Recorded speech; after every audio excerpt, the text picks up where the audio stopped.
ألف مبروك فوز المنتخب المغربي بالأداء والنتيجة. واخا كان الأداء في الشوط الأول والشوط الثاني كان مغاير، ولكن غادي نهضروا اليوم ونحلوا المقابلة بفوز المنتخب المغربي العريض ب5-0 بالنتيجة والأداء رغم الغيابات الوازنة، يعني غيابات وازنة، إبراهيم دياز، حكيم زياش.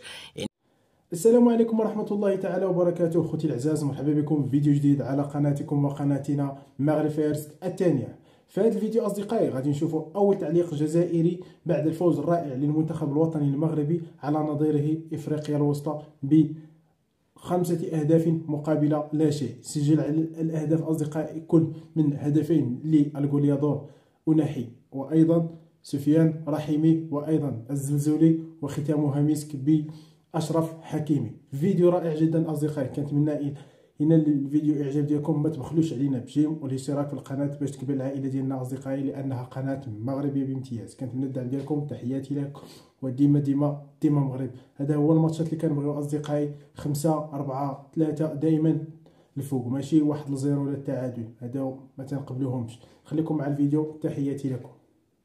ألف مبروك فوز المنتخب المغربي بالأداء والنتيجة. واخا كان الأداء في الشوط الأول والشوط الثاني كان مغاير، ولكن غادي نهضروا اليوم ونحلوا المقابلة بفوز المنتخب المغربي العريض ب5-0 بالنتيجة والأداء رغم الغيابات الوازنة، يعني غيابات وازنة، إبراهيم دياز، حكيم زياش، يعني كانت غيابات. سيرتو غادي نهضروا على مشكل واحد اللي راه عند وليد الركراكي، وغادي يصيب مشكلة يعني كاع الناس اللي كتفرج المقابلة راه تعرف، يعني تصيب مشكلة مع الفروق الكبيرة، يعني ماشي مع فريق بحال نقولوا افريقيا الوسطى، مع احترامات لافريقيا الوسطى وانتم راكم عارفين مصنف 128، ولكن مع ذلك يعني عنده لعابه واقفين في وسط الميدان وخلقوا شويه محاولات، خلقوا واحد 3 ديال المحاولات، وهذو هما اللي غادي نهضروا عليهم.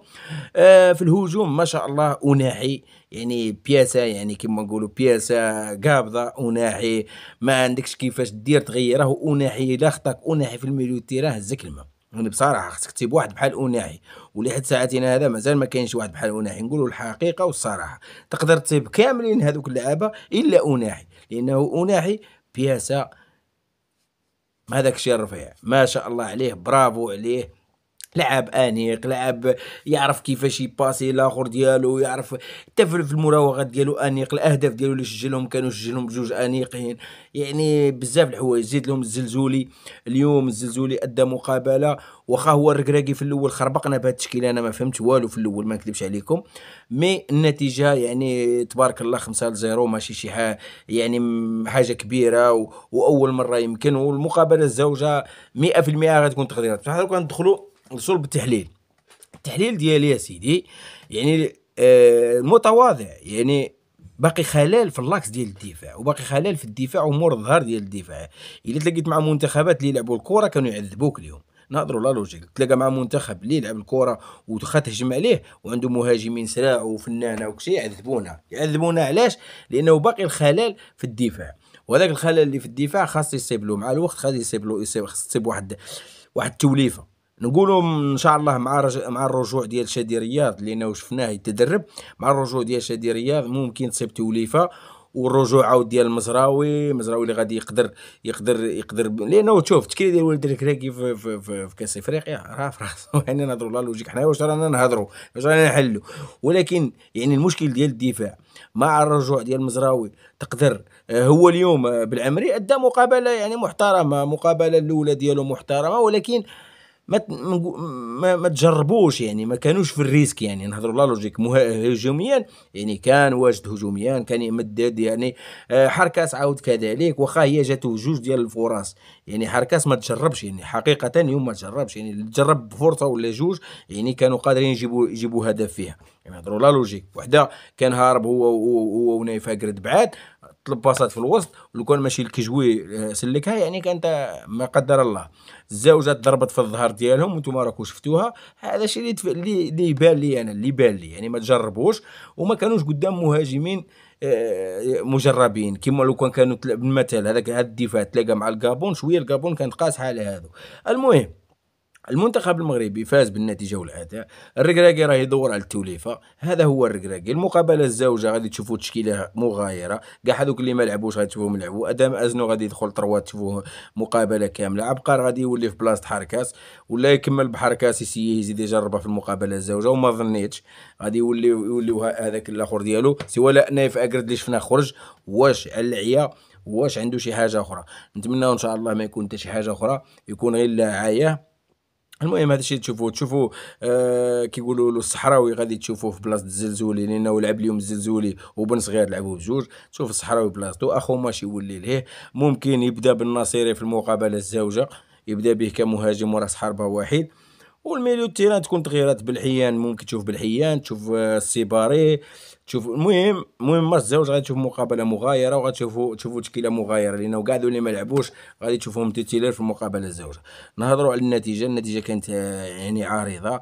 الاداء في الشوط الاول كان فوق المتوسط، يعني كان كبير. الشوط الثاني هبطوا الاداء بزاف، يعني بضربه جزاء وحده ولا هدف واحد اللي تسجل، ما كانش حاجه كبيره في الشوط الثاني. الحاجه اللي بهرتني ونقولوا الصراحه هي الجمهور. الملعب كان بلان ما شاء الله. الجماهير هذو ديال المنتخب، الناس اللي كانت تدعي المقاطعه كانوا غير يدبزوا في مواقع التواصل الاجتماعي، لانه المنتخب هذا ديال الجميع. المنتخب يتفرج له الصغير، المراه، العجوزه، العائله كامله يتفرجوا له. وراكم تشوفوا اليوم كانت مقابله، يعني كان الجمهور بلان. ابراهيم دياز كان حاضر، رئيس الجامعه في وزير القجاره شتو كان حاضر، الجامعه. يعني مقابله في المستوى، في ميدان يعني ما شاء الله، يعني تلعبت في هذاك الميدان يعني رائع، ملعب يعني رائع. كانت تقدر نقولوا 30,000 ولا اللي كان ديال المتفرجين ما شاء الله. ولكن الحاجه قلت لكم انا البسيطه واللي غادي نعيب فيها الركراكي، هو الركراكي مور شهر مارس. في شهر مارس الفوق غادي تكون عنده هضره اخرى وكل شيء، لانه اليوم راه غيجرب وراه غيجمع في اللعابه ويشوف النقاط ديالهم ويشوف واش قادرين يجيبوا معاه في كاس افريقيا واش ما قادرين. ما هو في مارس ليه غادي تشوفوا التشكيله الصحيحه وتشوفوا باش غادي يبقى يلعب، سيرتو في قصايه كاس العالم، لانه عنده مقابلات ماشي سهله في قصايه كاس العالم خاصو يتاهل لها. يعني غادي تشوفوا لا توتيلير اللي غادي يلعبوا كاس افريقيا، هذوك هما اللي غادي تبقاو تعرفوهم. اما اليوم راه غيجرب. حتى في نوفمبر غادي تشوفوا تشكيله ثانيه، يعني من لمارس لقاش يمكن في شهر 11 موراها صافي حتى لمارس. من لمارس عاد تما تعرفوا وليد الركراكي شحال غادي، واش هادو اللي عيط لهم كاملين يبقاو منهم شي وحدين. لانه اليوم شفنا يعني تغييرات كثيره. الماتش الزوج تشوفوا تغييرات عاود كثير. ولكن المهم عند وليد الركراكي بعدا راه يفوز. الانتصارات، الاداء، مره يطلع مره يهود، على حسب اللي رانا نشوفوا حنا راه يجرب.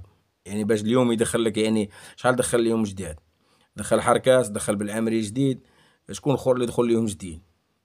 يعني كانوا جداد، يعني ما عمرو كيما قال الاخر ما عمرو لعبوا مع المنتخب. الماتش الزوج عاود غادي تشوف الصحراوي، تشوف بالحيان، هادو الجداد اللي غادي تشوفهم اول مقابله، يعني وهي تمشي. الماتش ديال نوفمبر غادي نشوفوه. ولكن حنا تمنينا لانه يقول لك الحقيقه، نقولوا الصراحه، تمنينا ادم ازنو يكمل في الاخر. ولكن اليوم بغى يشوف بالعامريه هو شافو. ادم ازنو غادي تشوفوه في المقابله الزوجه. نشوفوا عاود ان شاء الله واش غادي لانه جوج مقابلات يضمنوا له يمكن مع الفيفا. لا ادم ازنو صافي يعني بقى مع المنتخب المغربي، ما عنده ما يدور لا في اسبانيا ولا شكي اسبانيا. نشوفوا بالحيان، نشوفوا الصحراوي القيمه ديالو، لانه الصحراوي كان مريض هذه المقابله كان يلعبها. الصحراوي كان مريض، يمكن يومين هو مريض ما تدربش. علاش ما لعبش هذه المقابله؟ بصح المقابله الزوجه سيون بورتو غادي يلعب في لاكوتي ديالو وغادي يكون توتيلير. حنا نتمناو التوفيق للمنتخب المغربي ان شاء الله. الف مبروك عليهم، انتصار عريض. هذه تعاونوا في النقاط ديال الفيفا، يعني ديما يبقى في هذاك التسلسلات ديال الانتصارات، باش ما باش في الترتيب ديال الفيفا يبقى يعني في 14 13 يبقى يلعب من تما، ويقدر ان شاء الله من الكاس العالم كاس افريقيا الا داها وكانت النتائج كامله يقدر يوصل ل 10 عالميين ولا.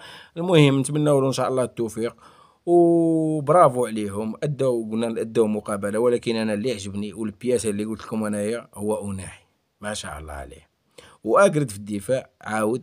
وكانت يعني هذيك الثنائيات ديال حكيمي اناحي، يعني وكي تشوف شوف لو كان جيت تحسبها، يعني تديها يعني الميليو تيرا والدفاع، يعني الميليو تيران ما بين مرابط وناهي، وتزيد لهم الدفاع ما بين اكرد شكرا لكم اصدقائي على مشاهده الفيديو. كنتمنى انه نال الاعجاب ديالكم. ما تبخلوش علينا بجيم والاشتراك في القناه باش تكبر العائله ديالنا، لانها قناه مغربيه بامتياز.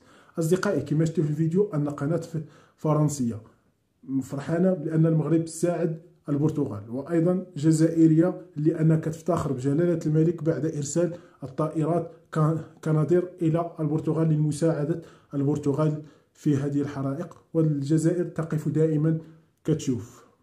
نهار الاخر تقول لك نحن قوه ضاربه. كيفاش قوه ضاربه وانتم دائما حتى نهار الاخر قوه ضاربه؟ حنا تنساعدوا فلسطين. فين عمركم ساعدتوا فلسطين؟ المملكه المغربيه الشريفه هي اللي ساعدت فلسطين وبالادله وبكلشي. الجزائريين نضع عليهم عبد المجيد تبون قال لهم كون سمحت لنا مصر ندوزو من صحراء سيناء نتقاتلوا. هضره ما تشري خضره. نخليكم مع الفيديو اصدقائي. تحياتي لكم. ديما ديما ديما مغرب، ديما نكبروا بلادنا لانها بلادنا وعزيزه علينا. وتحياتي لكم وتحياتي للمغاربه الحرام. والى اللقاء. نتلاقاو في فيديو جديد ان شاء الله. الى بقينا في الحياه.